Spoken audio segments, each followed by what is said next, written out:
Alright, y'all, today we're going to talk about colonization, especially that of the Europeans in the Americas. Here you can kind of see this early map of the Americas as Europeans were exploring and conquering the territory. But colonization, by definition, would be the establishment, maintenance, and population of territory by people from another place. So it's one group of people coming from a faraway land to another place and taking them over. And they live there. Colonies were used for several things by Europeans. One, for resource collection. They wanted to gather resources that they could take back to Europe and make goods with. And sell and trade. They also wanted to make trading posts, places that as they were going around the world trading, that they could stop and they could harbor their boats and resupply. They also wanted to be military bases. As they were going around trading, there was a lot of dangers from other countries, from pirates, so they needed military bases where they could actually protect the goods that they were trading. And for settlement. Some Europeans, the population was growing, so some Europeans actually wanted to get out and go to a new land itself. Now, as far as resource collection goes, there's a map here, and there are several resources that you need to know. The resources that are really important in North America are fur and timber. In Central and South America, we have a lot of ones. The most important one is silver, but you also have gold, which is very important too. And these two are what influenced most of the European explorers to come to Central and South America, especially the Spanish, to look for silver and gold. But you also have tobacco, coffee, and cocoa, which forms into chocolate.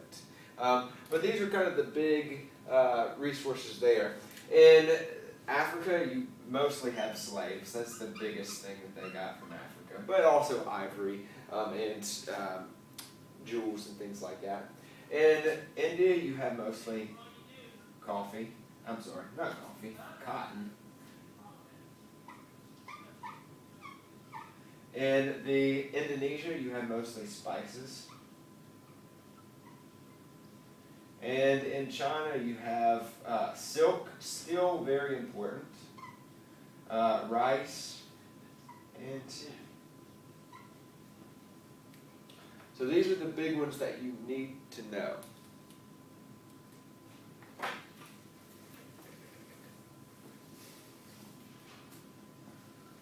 So those resources were collected from around the world and taken back to Europe. Now, it's really easy to just go somewhere and take the resource, or it's not as easy just to go there and take them. It's a lot easier if you have people that are living there collecting them for you, then you just have merchants going back and forth. So you have the result of colonization. And Europeans started gaining territory. Now don't focus on the purple up here. This is Russia, and we'll talk about them later. But Europeans from Western Europe, from England, from France, the Netherlands, Spain, and Portugal, they started gathering territory around the world. Some in the coastal areas of India, some in the coastal areas of Africa, and then in Indonesia as well. But the biggest part of their colonization was in the Americas, okay?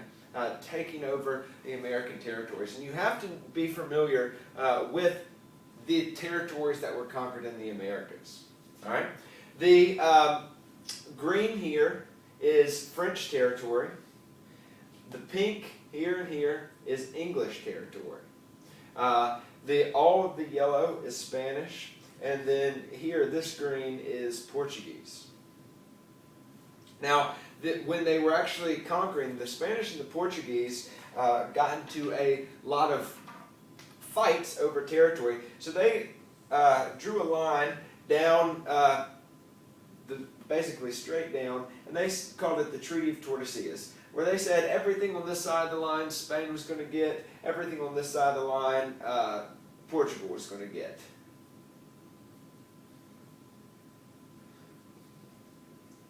Now, they did not know, they weren't aware of how much territory this actually was. So as far as coastline, they have about an even amount. But in reality, Spain got a much better deal in this Treaty of Tordesillas because they weren't really familiar with how much land was actually there.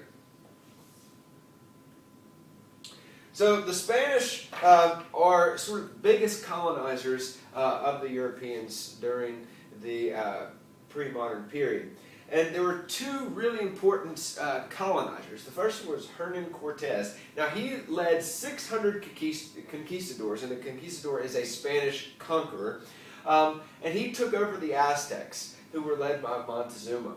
And Montezuma actually, when they first came, Montezuma believed that, and a lot of the Aztecs believed that the Europeans were gods. They rode on horses, these beasts with 4 legs. They had guns, which they had never understood before. They had these really pale faces. So they believed them to be gods initially, and rode out, welcomed them, but eventually Hernan Cortez and his 600 conquistadors conquered the Aztecs. Also, Francisco Pizarro, with 200 conquistadors, took over the Incan Empire.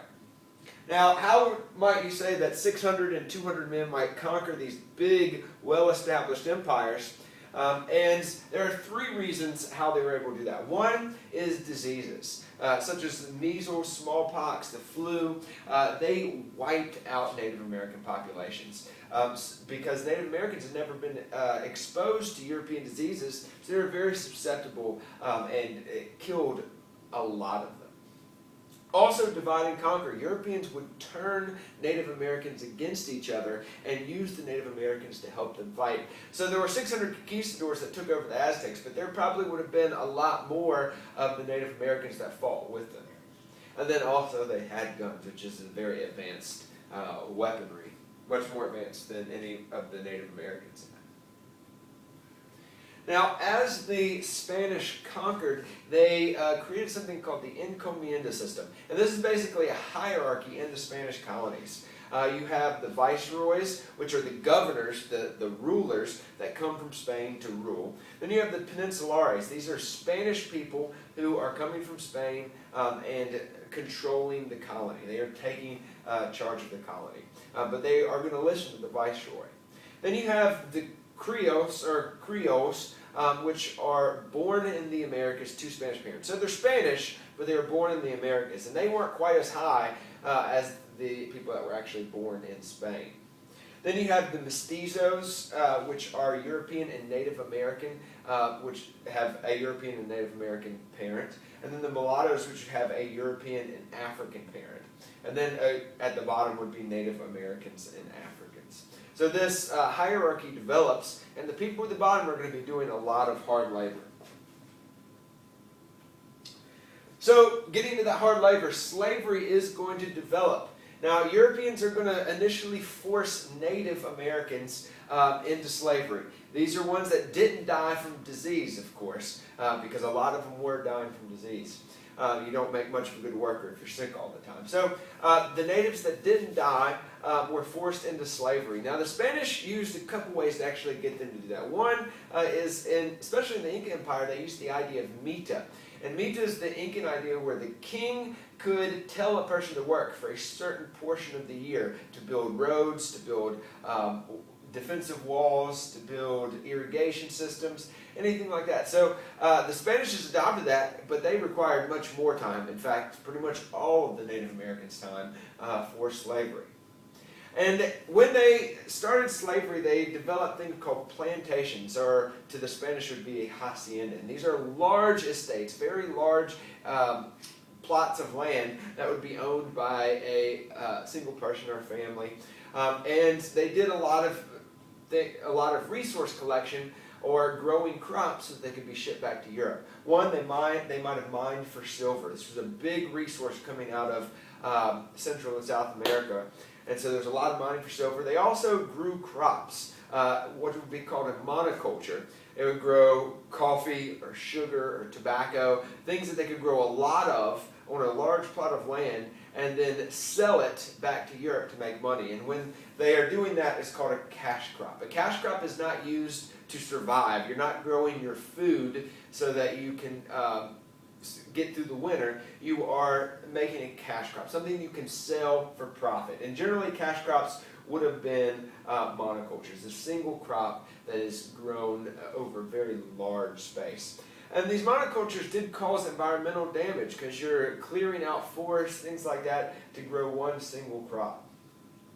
Now, the slaves were treated very poorly, as often slaves are. And a lot of the Christian missionaries that were sent over, one of the big reasons they went over to colonize was to spread Christianity. A lot of the Christian missionaries tried to stop slavery because it was a terrible thing. There was great injustices being occurred. Here is a mural of some of the slavery that was occurring in the Spanish colonies at the time. Now, eventually, Native Americans started to die. They were still dying from disease, and probably up to maybe... Mr. Lassiter, if you're in the building, please call to the front office. Mr. Lassiter, if you're in the building, please call to the front office. Up to 90% of, estimates up to 90% of Native Americans died out. So when all the Native Americans are dying off from disease, Europeans are forced with a dilemma. They don't have labor to do all these things. So their solution is to get slaves from Africa and bring them to the Americas to work on these plantations or haciendas. And the good thing about this was that for Europeans was that Africans were... Please excuse me, Dudley High School. If you are having difficulty with finalizing your PDP or your peer observation, please meet Ms. Short in the Media Center at the computers.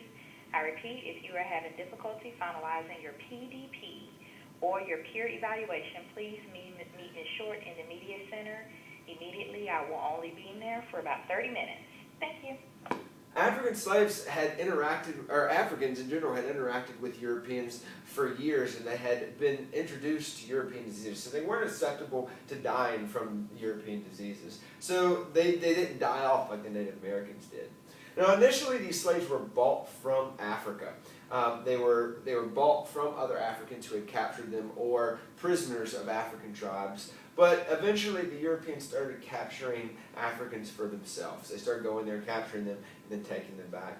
Along the way, the Africans were forced to on a very difficult journey across the Atlantic Ocean on ships. They were hoarded into the bottoms of these ships, chained up, and then forced to go on what's called the Middle Passage, where they had to spend months at sea traveling back to the Americas, to a distant land they didn't know anything about. Now, most Africans were sent to either the Caribbean or Brazil, and you can see this in this map here.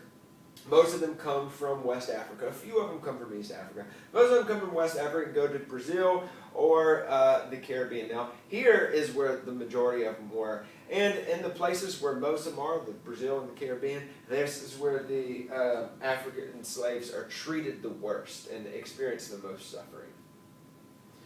Now, one thing that is created as African slaves are brought over is what's called voodoo. And this is sort of a syncretic belief that mixed West African voodoo with Christian beliefs. Now, the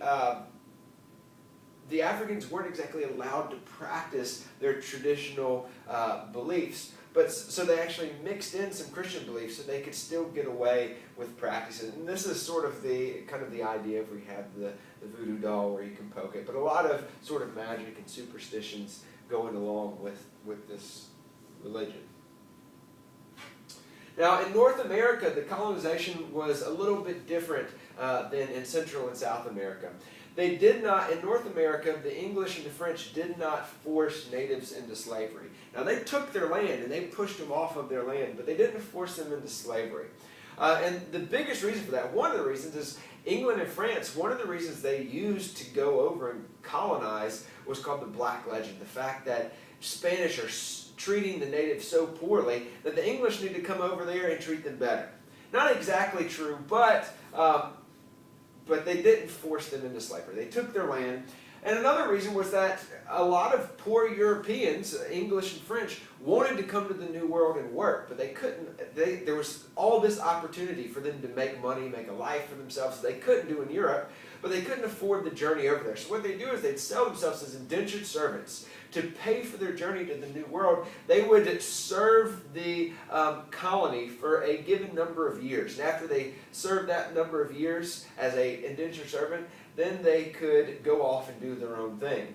But they had to work a certain number of years. So the English and the French had indentured servants to work their colonies for at least a time. Now eventually, African slaves were brought as more and more indentured servants started earning their freedom. And the biggest things were fur, tobacco, and cotton coming out of North America. Now, the last thing with colonization is as these colonies were gathering these resources, we talked about all the resources that they were gathering earlier. As they were gathering these resources, there was a huge danger in transporting them back and forth from pirates. Pirates were people that would, when a ship was sailing back and forth between Europe and all these colonies, pirates would go board the ship and steal everything they had, most of the time killing everybody on the ship, sometimes stealing the ship itself. But piracy was a big problem, and they had to set up a lot of military bases in these colonies to protect their trade from these pirates. But that is it for colonization.